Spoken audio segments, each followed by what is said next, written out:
الحمدللہ رب العالمین والصلاة والسلام علی سید المرسلین اما بعد فاعوذ باللہ من الشیطان الرجیم بسم اللہ الرحمن الرحیم الصلاة والسلام علیکہ یا رسول اللہ وعلی آلک واصحابک یا حبیب اللہ الصلاة والسلام علیکہ یا نبی اللہ وعلی آلک واصحابک یا نور اللہ۔ رمضان المبارک کے ببرکت لمحات مدنی چینل کے ساتھ پروگرام ہے زندگی سنوارے، اور آج زندگی سنوارنے کا ہم آپ کو ایسا ایک میتھڈ بتائیں گے، یعنی ہمارا آج کا موضوع ہوگا ڈسپلنڈ لائف۔ یاد رکھیے زندگی بڑی نعمت ہے اور زندگی کے یہ ایام انمول ہیرے ہیں، اور اللہ کے کرم سے جو ان گھڑیوں کی، ان گزرتے ہوئے لمحات کی قدر کرنے میں کامیاب ہو جاتا ہے اور ایک ایک لمحے کو اچھے کاموں میں گزارتا ہے، وہ اللہ کے کرم سے کچھ نہ کچھ مقام حاصل کر ہی لیتا ہے۔ تو آج کا جو موضوع ہے زندگی میں نظم و ضبط، ایک بااصول انداز سے ٹارگٹ سیٹ کر کے گول اورینٹڈ اپروچ کے ساتھ ہم زندگی کو بسر کریں۔ اور آغاز میں ہی میں آپ سے عرض کرتا چلوں کہ زندگی میں نظم و ضبط ایک اصول لانے کا سب سے پہلا اور بہترین طریقہ یہ ہے کہ بی کانفیڈنٹ، اپنے اوپر اعتماد کیجئے اور اپنی ذات پر اعتماد کرنا سیکھیے۔ جب آپ اپنی ذات پر اعتماد کریں گے تو اچھے اصول بنا سکیں گے۔ اعتماد ہوگا تو وہ اصول زیادہ مضبوط ہوگا۔ اعتماد ہوگا تو وہ جو اصول آپ نے بنایا اس پر عمل آپ کر سکیں گے، اور جب آپ عمل کریں گے تو پھر زندگی کے اندر ایک ڈسپلن، ایک نظم و ضبط آتا چلا جائے گا۔ سو بی کانفیڈنٹ، کیونکہ اصول پسند اور نظم و ضبط والے لوگ ہی دنیا میں زیادہ کامیاب ہوتے ہیں۔ نظم و ضبط یعنی ڈسپلن، یہ ہر شعبے میں ہوتا ہے۔ آپ غور کیجئے، آپ جب بھی کہیں جاتے ہیں تو سب سے پہلی چیز جو آپ نوٹ کرتے ہیں، سب سے پہلی چیز جو آپ دیکھتے ہیں وہ اس جگہ کا نظم و ضبط ہوتا ہے۔ آپ کو گریٹ کس طرح کیا گیا، یعنی آپ کو ویلکم کس انداز سے کیا گیا، آپ سے گفتگو کا، بات چیت کا انداز کیا رکھا گیا، جس جگہ آپ گئے تھے وہاں صفائی کی صورتحال کیا تھی، وہاں سب کچھ ارینجڈ تھا، ایک نظم و ضبط کے مطابق تھا، یا وہاں پر یہ سب کچھ ان ڈس ارے تھا، یعنی سب کچھ وہاں پر ایک نظم و ضبط کے علاوہ تھا، بکھرا ہوا تھا۔ تو یہ چیز سب سے پہلے آپ دیکھیں گے۔ اسی طریقے سے کوئی انسان آپ کو اپروچ کرتا ہے، وہ اجنبی ہے یا آپ کا جاننے والا ہے، تو گفتگو سے بھی پہلے جس چیز پر آپ کی نظر پڑے گی وہ اس کے کپڑے ہوں گے، وہ اس کے جوتے ہوں گے، اس نے کیا پہنا ہے، کس انداز سے پہنا ہے، اور یہ فرسٹ انٹروڈکشن آپ کے ذہن میں جگہ بنا لیتا ہے۔ آپ آگے جو بات چیت کرتے ہیں اور جو اس بندے سے آپ نے رشتہ رکھنا ہوتا ہے وہ اس پہلے امپریشن پر ہی بیس کرتا ہے۔ اسی لیے کہا جاتا ہے کہ first impression is the last impression. بہرحال ہر جگہ پر یہ بات ٹھیک نہیں بھی ہوتی۔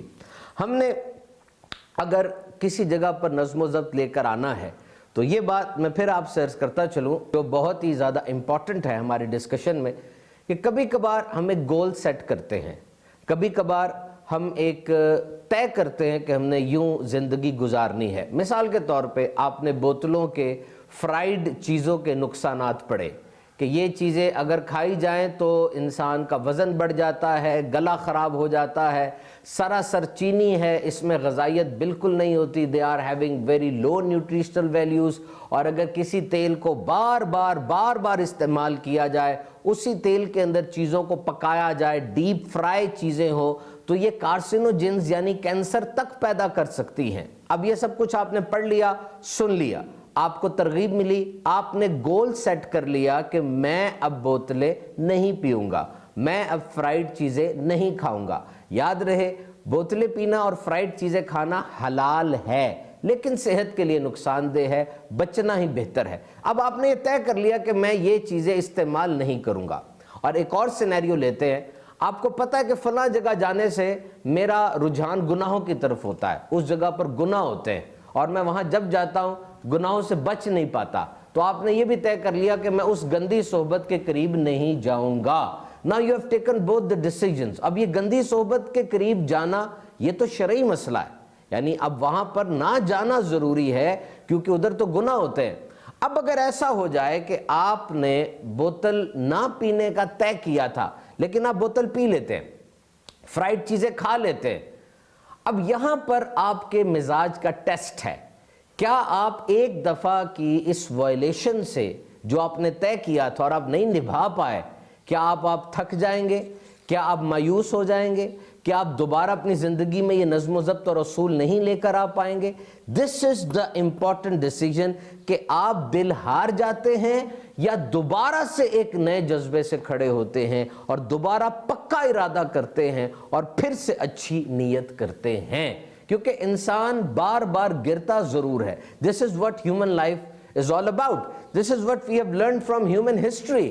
انسان ضرور گرتا ہے، جو ارادہ اس نے کیا ہوتا ہے وہ 100% مضبوط نہیں رہتا، اس میں کچھ نہ کچھ لڑکھڑا جاتا ہے، پھر دوبارہ سے اس ارادے کو رینیو کرے، اس میں ایک نئی چمک پیدا کرے اور زیادہ جوش کے ساتھ اس پر عمل کا ایک جذبہ لے کر آگے آئے۔ تو مدنی چینل کے ناظرین، پیارے پیارے اسلامی بھائیو، discipline is very important. All universe is following a set of discipline. تمام کائنات کو آپ دیکھیے، ایک خاص نظم و ضبط آپ کو نظر آئے گا، سورج نکلنے کا، سورج کے چھپ جانے کا، چاند کے نکلنے کا، فصلیں اگتی ہیں، موسم تبدیل ہو جاتے ہیں، اور آپ کی سراؤنڈنگز میں ایک ردم ہے، ایک خاص ڈسپلن ہے۔ اور یہ بھی ضروری ہے کہ اگر انسانی معاشرے میں نظم و ضبط نہ ہو، اصول و قواعد نہ ہو، تو کام کیسے چلے گا؟ ہمارا پیارا دین اسلام مکمل نظام حیات ہے۔ It offers us complete solution, اور بہت ہی پیارا کانسیپٹ ہے حلال کا۔ حلال میں شفا ہے، حلال میں ثواب ہے، حلال میں اللہ کی رضا ہے، اور اس کے اپوزٹ ہے حرام۔ حرام میں بیماری ہے، حرام میں گناہ ہے، حرام کام کرنے سے اللہ کا غضب ابھرتا ہے۔ تو کون سے کام کرنے ہیں، کون سے کام نہیں کرنے؟ اس سے بڑھ کر بیلنسڈ لائف کا کیا ایک کانسیپٹ ہوگا؟ شریعت و طریقت کے معاملات ہوں یا دنیاوی کام ہوں، وہ الفاظ قدسیہ جو ہمارے دین اسلام میں لیجنڈری پرسنالٹیز ہیں، بزرگان دین، اور وہ افراد جنہوں نے دنیاوی اعتبار سے ترقی کی، مثلا کسی کمپنی کے CEO بن گئے، بڑے بڑے کام انہوں نے کر لیے، شہرت ان کو مل گئی، تو اس ترقی کے پیچھے بھی عام طور پہ ڈسپلنڈ لائف نظر آتی ہے کہ انہوں نے کسی خاص لائف پیٹرن کو چوز کیا اور لا یعنی کاموں کے پیچھے نہیں پڑے گئے۔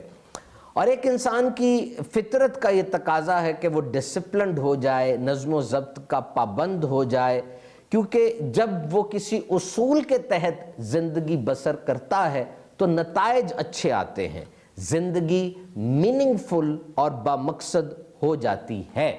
یقیناً انسانی زندگی کا مقصد صرف یہ نہیں ہوگا کہ کھایا پیا، نفسانی خواہشات کے پیچھے چلے اور زندگی ختم ہو گئی۔ This is not the case۔ آج ہمارا دین اسلام ہمیں کتنا زبردست ڈسپلنڈ لائف کا درس دیتا ہے۔ آپ ایک ایک کر کے عبادات کو دیکھیے، جو ستون ہے وہ نماز ہے، اور نماز is making you so much disciplined. Just think for a moment. Flights are getting delayed. Your meetings, they are not up to the mark. They are delayed. آپ کی بڑی بڑی میٹنگز لیٹ ہو جاتی ہیں، فلائٹس لیٹ ہو جاتی ہیں، لیکن مسجد میں نماز کا جو وقت فکس ہے، ایک منٹ بھی اس سے عام طور پہ ڈیلے نہیں ہوتا۔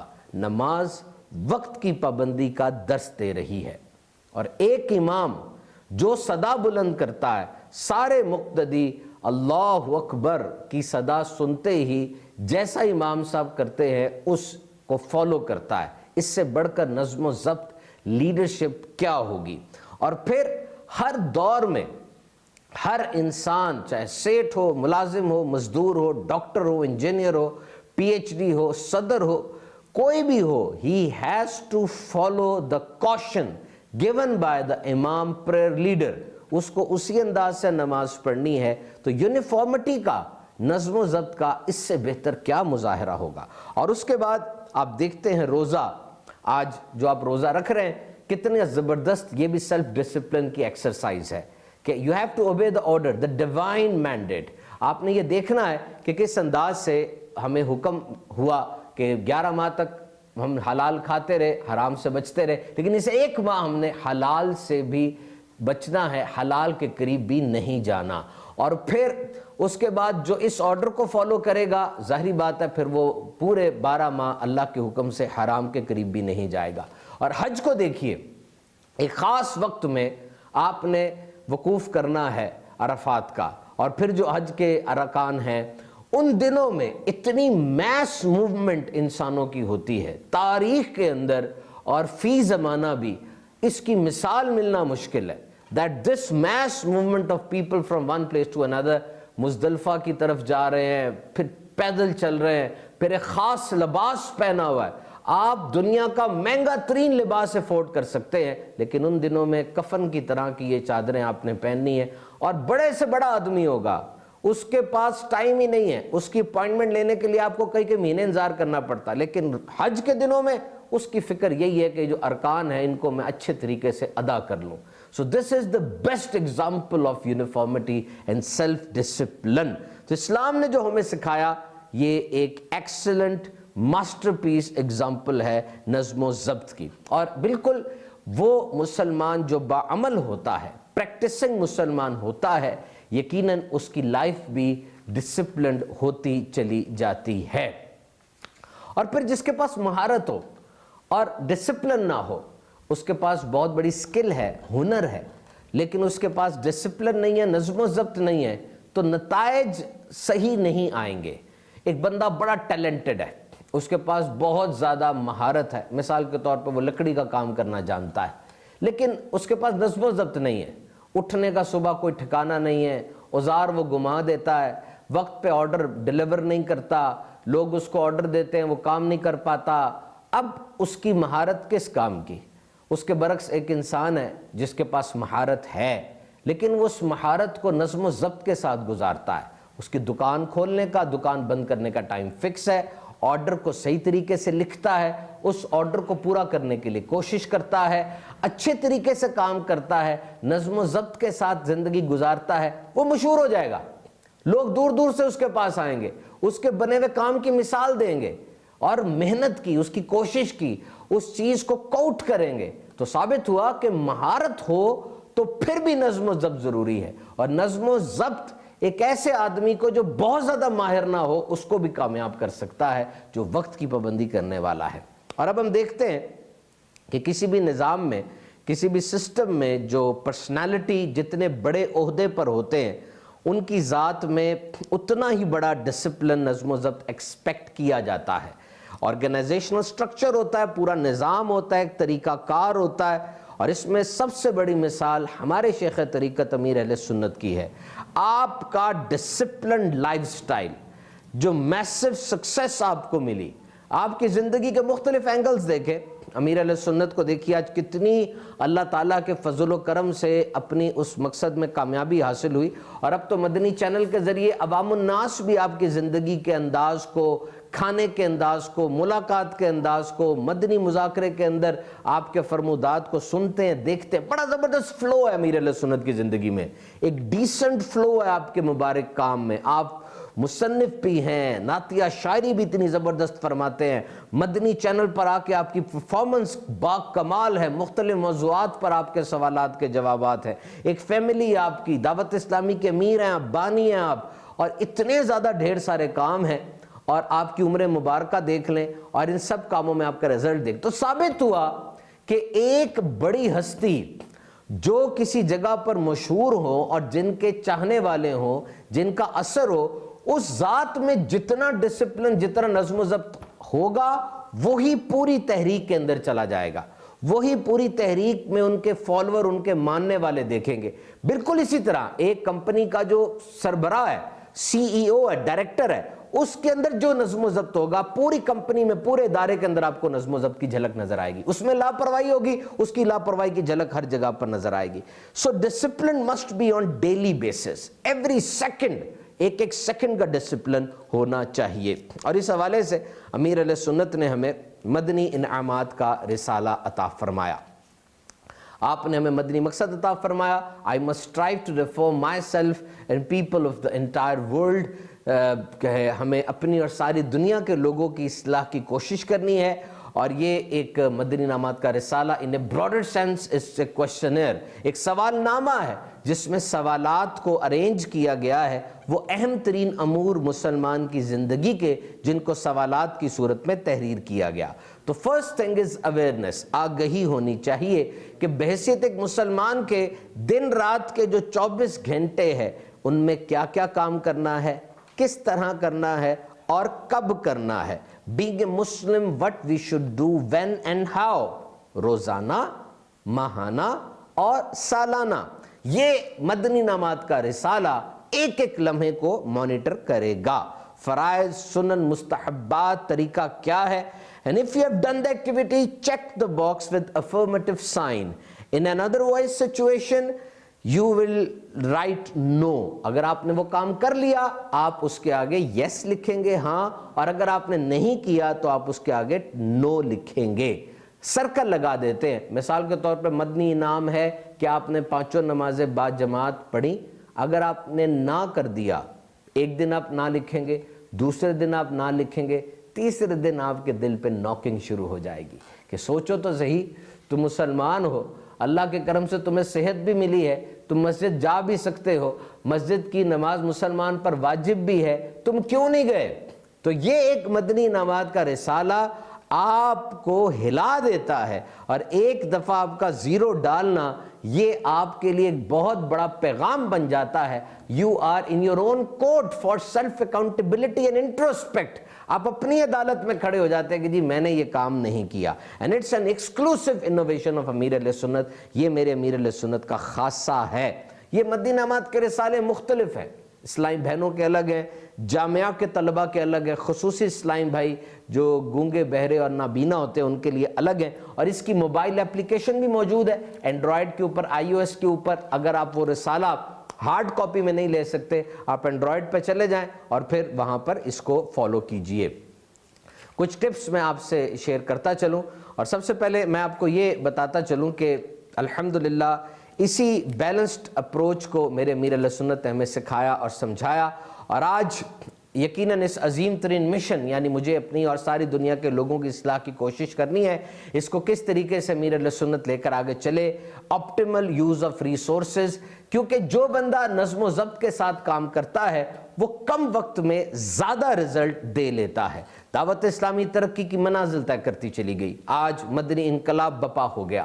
امیر اہل سنت کا قول ہے ہر کام کے لیے ایک وقت اور ہر وقت کے لیے ایک کام، یعنی اگر آپ نے سونا ہے تو سونے کے لیے بھی ایک وقت طے ہو، اور یہی سائنس کہتی ہے اگر آپ نے کام کرنا ہے اس کے لیے بھی وقت طے ہو۔ نظم و ضبط کے ساتھ طے شدہ وقت میں کام کریں گے زیادہ اچھے ریزلٹس آئیں گے۔ اور پھر آج ہم یہ سیکھتے ہیں کہ جب ایک کاغذ آپ نے اٹھایا، جو کام اس کاغذ پہ آپ نے کرنا تھا وہ کام مکمل کر کے واپس رکھیں۔ ایسا نہ ہو کہ آپ نے کوئی کام پینڈنگ کر دیا اور دوبارہ آپ کو وہ کام اٹھانا پڑا۔ تو اپنے گھر والوں کو بھی وقت دیجئے، یہ بھی بہت ضروری نظم و ضبط کا حصہ ہے۔ کہا جاتا ہے کہ جب انسان بڑھاپے کی عمر میں پہنچتا ہے تو وہ جب پیچھے مڑ کے دیکھتا ہے جو وقت اس نے اپنے بچوں کو دیا تھا اس پر اس کو کبھی بھی ندامت نہیں ہوگی۔ اسی طرح کھانے میں بھی متوازن اپروچ ہونی چاہیے، بیلنس ڈائٹ ہمیں رکھنی چاہیے تاکہ ہم آگے بڑھ کر ہر طرح سے اپنی ذات کے اندر ایک بیلنسڈ اپروچ لے کر آ سکے۔ مدنی چینل کے ناظرین، آئیے بڑھتے ہیں اپنے پروگرام کے اگلے سیگمنٹ کی طرف۔ ہیلتھ ٹپ دیکھیے ڈاکٹر اسامہ آج ہمیں کیا سکھا رہے ہیں۔ صلو علی الحبیب صلی اللہ تعالی علی محمد۔ مدنی چینل کے ناظرین، آج ہم جس انسانی عضو کے بارے میں بات کریں گے وہ ہے جگر، جسے انگلش میں لیور کہا جاتا ہے۔ جگر انسان کا ایک وائٹل آرگن ہے، یعنی انسانی زندگی جگر کے بغیر ممکن نہیں ہے۔ جگر 500 سے زائد ایسے فنکشنز پرفارم کرتا ہے، یعنی ایسے کام کرتا ہے جن کا ہماری صحت کے ساتھ بہت گہرا تعلق ہے۔ یہ ہمارے خون کو ڈیٹاکسیفائی کرتا ہے، ہمارے جسم میں موجود فاضل مادوں کو یہ زائل کرتا ہے، یہ ہمارے جسم کے اندر پروٹین سنتھسس کرتا ہے، یہ گلوکوز کو بھی نارمل لیول پر مینٹین رکھتا ہے۔ لہٰذا جگر ایک بہت ہی اہم عضو ہے۔ جگر کو بہت ساری بیماریاں لاحق ہو سکتی ہیں، جن میں سب سے زیادہ اہم یرقان ہے، جسے ہیپاٹائٹس کہا جاتا ہے۔ عام الفاظ میں یرقان 2 طرح کا ہوتا ہے، جسے پیلا یرقان اور کالا یرقان کہا جاتا ہے۔